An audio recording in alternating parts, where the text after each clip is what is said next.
Good morning mga idol! Kumusta po kayong lahat? It's me, Dugong Pinoy, nagbabalik po mga idol. So for today's video mga idol ay magre-react po tayo dito sa isang tatay na kumanta naman uli mga idol.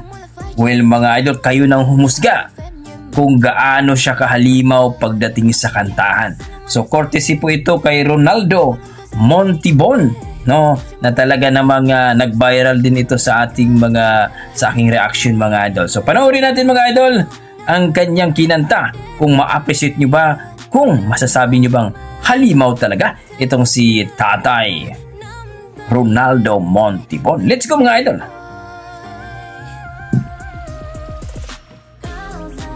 Shoutout po tayo muna kila Renats Magno, John Ray Mongato from Saudi Jeddah, Ferdinand Eliarda Simeon Al Valientos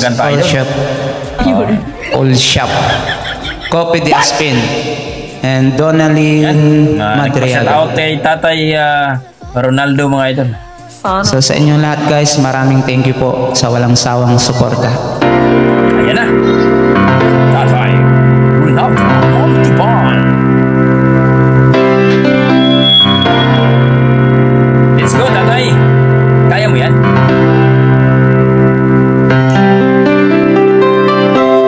When I was younger, so much younger than today, I never needed anybody's help in any way.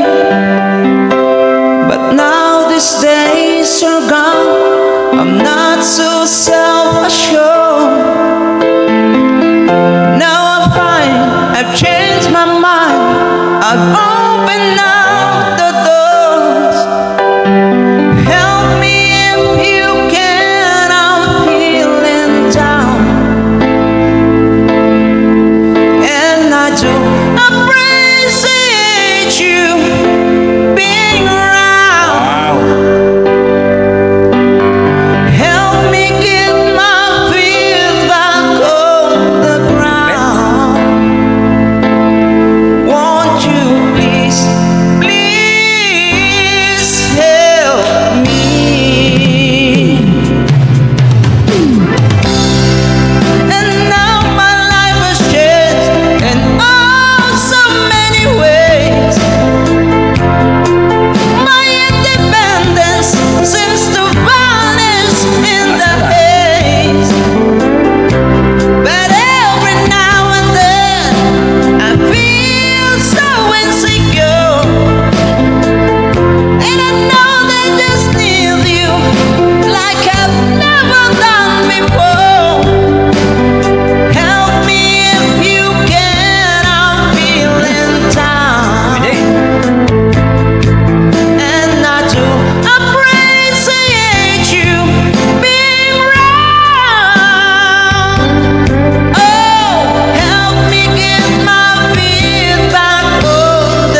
So guys, narinig natin ang kanta ni Tatay Ronaldo Montibon, isang awiting health.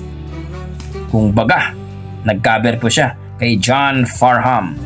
Napakalupit mga idol. Masasabi ko talagang kung bibigyan mo yung number, talagang masasabi mo nasa mga number 8.5. Kung baga, malupit. Malupit po si Tatay mga idol. Masasabi natin, isa ito sa mga nag-viral sa ating reaction, no? At makikita natin dito yung hagod, yung timing at saka yung boses si Tatay na mataas. Matulis na talaga, ang sarap pakinggan sa tenga mga idol. Kasi marami pong mga singer na pagdating po sa taasan, bigla pong pipiyok. Pero dito si Tatay, malupit. Kung maalala nyo mga idol, yung kinanta niya ng Always Remember Us This Way. Talagang ang lupit, ang ganda niyang pagkakanta nun. Kayo mga idol, na-satisfied ba kayo? Na-amaze ba kayo? Na-appreciate nyo ba yung boses si Tatay dito sa bago niyang kinanta? Well mga idol, please comment naman down below mga idol. At please supportan niyo po si Tatay Ronaldo Montibon mga idol sa kanyang YouTube channel. Okay? Please po mga idol. Hanggang dito na lang po mga idol. Maraming salamat. Basta may dugong Pinoy. Kakaiba yan.